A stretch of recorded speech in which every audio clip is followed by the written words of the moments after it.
What's up, gear mortals? Trey Xavier here. Today we are going to get to make one of my very favorite kinds of videos to make. We are going to order a guitar. Today we're going to order a semi-custom guitar from Balaguer Guitars, and we're gonna use their completely awesome builder that they have on their website. So I'm gonna be able to see the guitar, you know, a mock-up of what it's gonna look like before I actually hit the order button. So let's try it out. Balaguer Guitars now has several different types of guitars that you can order. There's the standard series. Those are gonna be factory-made guitars made in China. There's artist series. These are artist guitars, signature guitars. Then there's gonna be the heritage series, which are these made in USA, small batch guitars. All the specs are picked by Joe. They're built at the Balaguer Guitars shop in Pennsylvania. They just build them and then they put them up for sale. You might get an email telling you that they're ready to go, and then when they're gone, that's it. And then of course the semi-custom guitar, which is the kind of guitar that I'm gonna be ordering today. And that pulls up the first page of the online builder. They have a bunch of different models here. So this is semi-custom, and what that means is that we pick from one of their shapes, one of their models, and then we customize a bunch of the options. Oh man. Look at all these different ones. Toro, Astra, Archetype. I like the Archetype. I played one of those at NAMM. Growler, Espada, Gaia, Hyperion, Thicket, Enigma, and Woodman. Right off the bat, I see two Telly-style shapes, which gives me deep conflict because Telly shapes are my jam. If there was just one of them, I'd be like, oh, here we go. But here we've got the Thicket, which has some like a little bit of an offset, kind of a more modern look. And then we have the Woodman, which looks like a classic Telly shape. I'm torn. Let's do this. Let's start with the Thicket. Maybe I'll change my mind. We'll see. Here it is in its barest form. We've just got a bare wood guitar with all the basic options, I guess. Dexterity, that's left or right-handed. I am a righty, so we'll leave that. Construction method. Bolt on, set in, or neck through. Well, I'm all about that neck through. That's $200 extra, but I gotta have it. If for nothing else than just the upper fret access, man, I need that. Number of strings. Well, I love me a 7-string. Most of the time I'm playing 7 strings. So let's see what it looks like if I drop that 7-string on there. That's cool. Multi-scale fan frets. I'm not really into it. I think I just want regular old grandpa frets, but I can choose the scale length, which we've got 5 different options for scale length. That is bonkers. We've got like a Gibson scale length, 24 3/4 inch, standard sort of Fender scale length, 25.5, 26.5, which is $65 extra, 27 inches, which is $50 extra. Not really sure the logic behind that, but I am feeling 27-inch scale length these days. I'm gonna go ahead and choose that. Body contour, flat top or rounded edges. I think I'm definitely gonna go with rounded edges because flat top guitars are just painful to play. I don't need that pain in my life. Do not have access to the carved top, bevel top, or German carve options. And then there's construction. So we could either have it solid body or for an extra $200 we could chamber it. I have no desire to chamber it. I don't really like the sound of chambered guitars, to be honest. It's cool for certain things, but not for what I do. Wood. Wood. Let's start with the core wood. Mahogany, alder, ash, or carina. I am all about ash. It's extremely light. I love a light guitar. It's gotta be ash for me. Then top wood. Ooh, we could go pretty crazy here. We could get a flame maple, quilted maple, spalted maple, burl maple, or just regular old plain maple. Or we could leave it a plain ash top, where I presume they won't actually put a separate top on it. It would just be, the body would be the top. This presents me with another difficult choice. This is like a choose your own adventure book or something. Basically a bunch of different kinds of maple. Well, you know what? Let me just look at them first. Never tried spalted anything before. Looks kind of cool. What would it look like as flame maple? I am a sucker for flame maple just in general, but it's gotta be the right look for the guitar, you know what I mean? Quilted maple. Not really into quilted maple on this one. It's all right. Burl. I like a burl top on a lot of kinds of guitars. This one's kind of cool. well, let's leave it at that for the moment. Luckily, until I hit the order button, I'm not obligated to this at all, to any of these changes. I could do 100 different versions of this before I choose what I'm gonna do. I'm not gonna make you sit through 100 different versions though. All right, let's choose a color now. If you watch my channel a lot, you've probably guessed generally what kind of color I'm gonna go for. Obviously, if I'm getting a nice top on this, I'm not gonna go for a solid color. That completely defeats the purpose. But the options are solid, metallic, see-through burst, or see-through. There's also a rustic option, but that's only for an ash top. I'm all about a see-through finish. And once again, if you watch my channel a lot, you'll know that I love white guitars. Let's see what it looks like with a white see-through. Damn. I don't know, white on that burl top looks pretty tight. It looks like the surface of the moon. I could be into that. Pretty good. So now we're making some progress here. This is starting to look like something that I would play. Next option on the list is binding. We can't do it on this guitar. That makes sense. I didn't want binding anyways. Generally, I'm not really into binding. I like binding on some guitars, but on this kind of guitar, I don't think it looks good, so it doesn't matter. I can't get it. So here we go. Finish. I love a satin finish, especially because I'm on camera all the time. A shiny gloss finish just reflects too much of the kinds of lights that we use. So a satin finish for me is usually ideal. It's an extra $20 in this case. Moving onward to the neck section. The next section, which is the neck section. The headstock shape. We've got 6 different options for the headstock shape. We've got this 3x3 with the option of a binding, which I don't think getting a binding on the headstock when the body and the neck don't have one, that's a little weird. So, okay, so we've got kind of a Les Paul style headstock here. Definitely not my jam. Looks kind of cool. Would definitely look better on a different kind of guitar, I think. All right, we got the modern two-tone headstock, and then we have the option of matching the top and then a natural bottom part, because it's like a split headstock, which is really cool to me. And then matching with a black bottom part or natural for both. I like the idea of it being matching. I gotta have a matching headstock. If I have the option, matching headstock is where it's at. So I can't see the bottom half of the headstock because it's black against the background, but I can switch the color of the background to like a neutral gray. There we go, that's even better. That was a great idea. I'm really glad they put this in the builder. That's a very cool look. Let's see what else we can do. We got the classic two-tone headstock, a little bit different. Don't like that as much. Still cool, but not as cool as the modern one, I think. All right, what else we got? We got a 3x3 modern headstock. Hard no. Not into that one. I'm pretty sure I know which one is gonna be the jam for me, so I'm gonna skip it and take a look at this classic reverse one first, which is pretty slick. I'm all about a reverse headstock. Once again, if I can get it, you know I'm gonna. I like this, but I think this reverse modern is the one that Daddy like. Yep, Daddy likey. That's super slick looking. Just looks dangerous, you know? This is really starting to look good. That's definitely the headstock I'm going with, no question. Moving on, neck wood. 5-piece maple with 2 walnut stringers, or 5-piece roasted maple with 2 walnut stringers. I'm all about a light colored neck. I love just a light neck with some dark stripes in it, so there we go. Neck profile, this is a big one. Comfy C or thin D? Because I play fast, shreddy metal, I don't think a comfy C is gonna be it for me.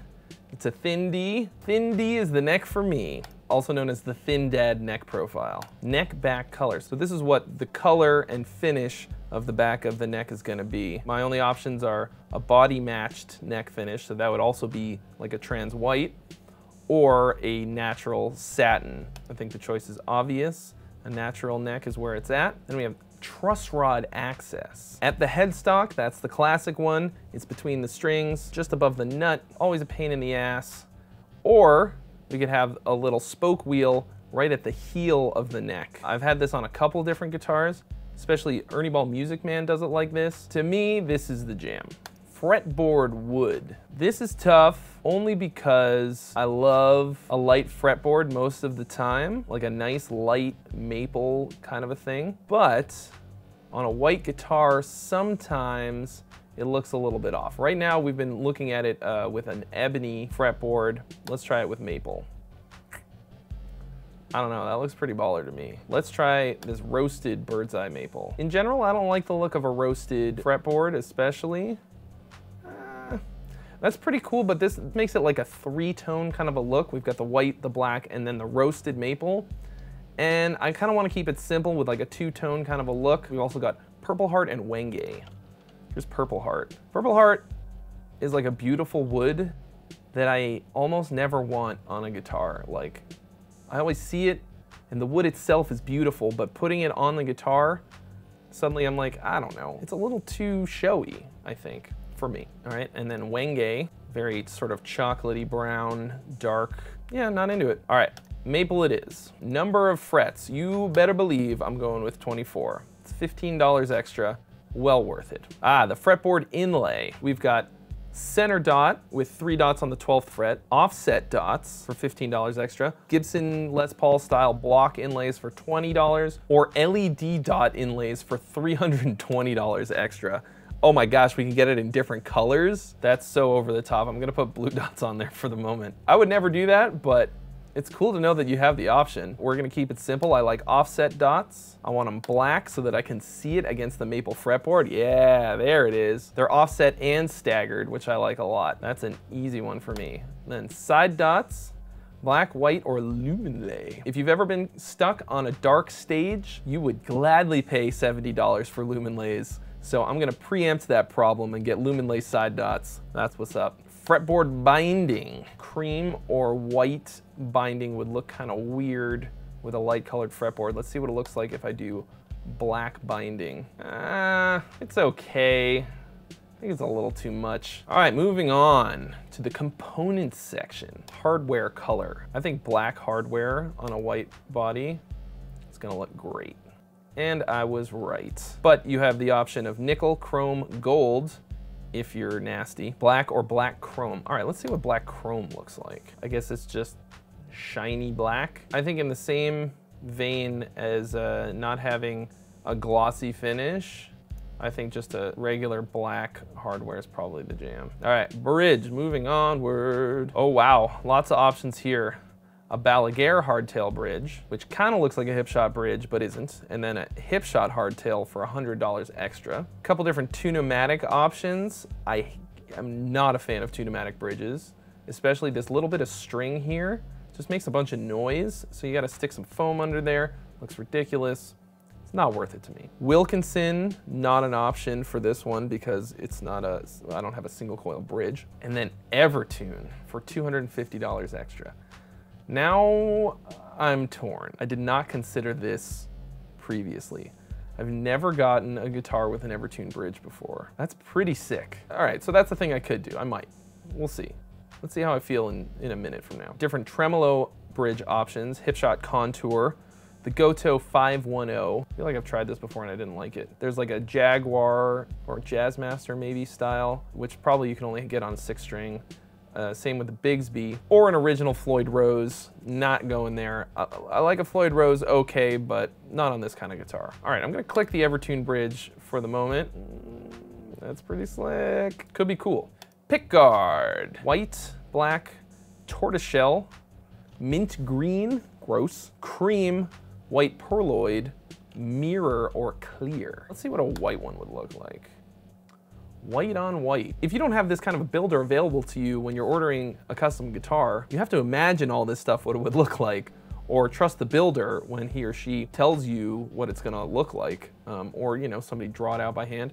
This is amazing to be able to just, you know, like, oh, I don't know about this, let's just see what it's gonna look like. Boom. For pickup options, we've got some EMGs, Fishmans, or Seymour Duncan for active pickups. Let's see what it would look like if we had some Fishmans in there. Ooh, kind of like the one humbucker look. It's pretty slick, not gonna lie. Unfortunately, I love my neck pickup, so I can't live without it. In general, I'm more into passive pickups, so I don't know if I wanna go with The Fishmans. I have liked the Fishmans that I've tried a couple times, but I don't know. All of these passive pickup options are Balaguer pickups. I have never tried any Balaguer pickups at all. I have no idea what any of these sound like, so that's kind of a tough sell. There's the Evergreen, Feral, Trunobucker, and that's it. For the moment, I'm gonna put in some black Evergreen pickups. Pickup rings. Fuck no. Death to pickup rings forever. Fuck pickup rings. What are they even for other than to make your guitar look ugly? Control pattern, this is gonna be important. I don't really care for a tone knob. Right now we've got tone and volume on here. They're nicely out of the way. I'm probably not gonna bump it, so it doesn't really necessarily matter if I have the tone knob on there or not. I'll just never touch the thing. There's an option for custom wiring, but it's $40 extra. This looks cool. It's kind of telly style, but without that telly control plate, which I actually kind of would have liked, but I'm cool with this. Knobs. Ooh, lots of different knob options. The classic metal dome. I like the way that these feel. Speed knobs are too fast. I tried them for a while, wasn't into it. And then we've got kind of the classic different ones, the bell knobs, the Strat style ones. I'm just gonna stick with the metal dome, that's fine with me. Also, that's kind of telly style as well. This is looking pretty good. I'm gonna flip-flop on the Pickguard. Once again, I don't wanna introduce a bunch of different colors. Tortoiseshell's pretty classy. Mint green, kill me. Hell no. Cream. That probably looks too close to the fretboard wood. Not so much. All right, how about a white perloid? Nah. Nah, not into it. How about a clear one? So we can see more of the guitar itself. I mean, I think if you're gonna do a clear pickguard, you might as well go with no pickguard at all, which is also an option. That looks pretty good. I am not gonna lie, I like it. Let's go back to the black real quick. To me, a pickguard is a purely aesthetic thing. I don't think it really has a function at all these days. Like, if your guitar is finished correctly, getting some pick scratches on it is really no big deal. And not to mention, the pickguard is over where you'd get those scratches anyways. Not to mention, you have to screw a bunch of holes into your guitar to put the pickguard on. It sort of defeats its own purpose. So, it's completely aesthetic. If you think it looks better like that, then that's what you should do. But pretending that it actually guards your guitar against your pick is ridiculous to me. Right now, what I like about the pickguard is that we've got the black pickguard here, and then this little bit of black on the headstock. I like the way they sort of call back to each other. Right now, I'm torn between a black pickguard and no pickguard at all. Once you take it off, it looks kind of naked, doesn't it? But I don't know if that's just because of the contrast or what? Decisions. This is hard. I'm not sure if I have any guitars that have a pickguard on them. I don't know. Either way, so far we have put together an incredibly sick looking guitar. And if it's as good as all the other Balaguer guitars that I've played, then I'm gonna be pretty stoked on this when it arrives. I wanna do something a little bit crazy. So I said earlier, I was also looking at the Woodman style guitar. Let's change the model of the guitar entirely to the Woodman. That looks pretty cool too, but you know what? Next to the sleeker, sort of more modern Thicket, kind of looks old-fashioned now. Yeah, I think I like this better. I'm all about a telly in general. I love telly shapes. This Thicket is doing it for me right now. It's just a little bit more modern. Yeah, I like it. I like it. What do we think? Pickguard? No pickguard. Jean-Luc Pickguard? Make it so, number one. I'm maybe gonna flip a coin at this point. I think I'm gonna not have a pickguard. Here's why. If I decide later on that I want a pickguard, I could probably order one from Balaguer and put it on myself. But if I get the pickguard now, I can't really take it off because then there will be holes in the guitar that'll need to be covered up somehow. So I'm gonna skip the pickguard for now, which will leave the option open for later. All right, I'm gonna hit this view summary button. Oh wow, look at that. So this gives us all of the different options that we've selected so far, all in one menu. So I'm gonna go through and review it and make sure that everything is as I want it to be. Because even though the picture shows me exactly what I want, I'm gonna check just in case. All right, boys and girls, I think this is the final product here. This brings us to the final tally of almost $2,500. I actually don't know if that includes shipping or not. Build times are currently estimated to be between 5 and 6 months, which is really not that bad if you consider that I once waited a whole year for a custom guitar, which turned out to be not good. Order review. After they receive my order, they're gonna review all the specs to make sure that it's not a piece of crap. The problem with customer designed custom guitars is that you can put together a horrendous monstrosity and then they have to build it and put their name on it. So I imagine if you make something that is hideously ugly, they might be like, listen, we're not gonna build that because that sucks. With this kind of a setup, it might be kind of tough, but there's so many different options that there's no way in hell they could possibly consider every possible combination, which is probably in the hundreds of thousands depending, that, you know, it might turn out to be a piece of shit. And then that guitar goes out into the wild, you're gonna get it and you might go, oh shit, this is ugly, or there's something functionally wrong with it that I didn't consider. So they're gonna review it first and then you will have to sign off on it. So there's a little bit of back and forth there. Build updates. So there's an online status tracker, which is kind of like if you ever ordered a pizza from like Domino's or Pizza Hut,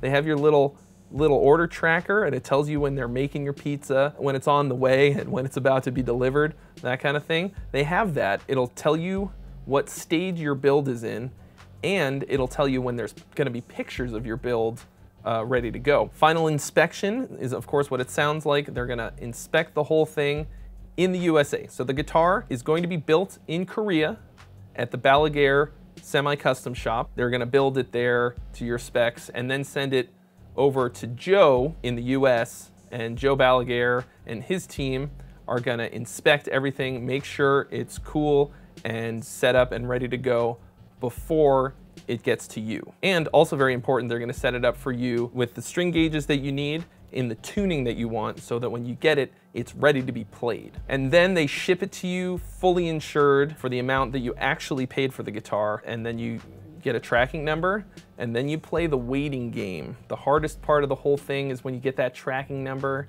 and it's like a couple days or a week until it actually gets there. Oh man. And then in tiny letters down here at the bottom, we do not accept changes to semi-customs after your order is placed. That's important. The little builder gnomes are gonna get straight to work on it probably, so you can't be changing stuff out, especially considering that it'll change the price and all that. So I am ready to commit. Look at this. You can add quantity. I could order 7 or 75 of these. I think 1 will suffice for now. Here we go. Add to cart. Boom. Wowie, wow, wow. All right. Here, wow, all the prices all added up of every little thing that I added. This is not a cheap guitar, but it's really not that expensive either, if you think about it. For a guitar that is pretty much fully customized without being from the ground up custom, which honestly I don't really want to do anyways, that kind of thing, usually you wind up with a handmade guitar from a luthier. That'll run you at least twice this, and you might not ever see your guitar, actually. A lot of those guys, you know, 2 years later, you might get it. It might not be as good as you wanted it to be. You never know. But that's why I'm doing this for you, because you want to see if this is going to be reliable, consistent. What's it gonna look like compared to the picture? You know, is it gonna be wildly, drastically different? Am I gonna get a guitar that I actually want to play? Is it gonna look cool but then play and sound like shit? I don't know. We're gonna find out, because there's only one way to find out. Once the guitar gets here, I'm going to do a complete unboxing, review, demo, the whole works. You guys are gonna get to see and hear the guitar in full HD. It's gonna be awesome, I hope. All right guys, thank you so much for watching. If you haven't already, mash that subscribe button for more reviews and original content. And you're gonna wanna hit that bell, the notification bell, so that you get a notification when the actual review for this guitar goes up, so that you can find out the final chapter of this story, if this guitar is gonna be what I want it to be, what I hope it is, what I'm looking for. So I'll see you guys real soon.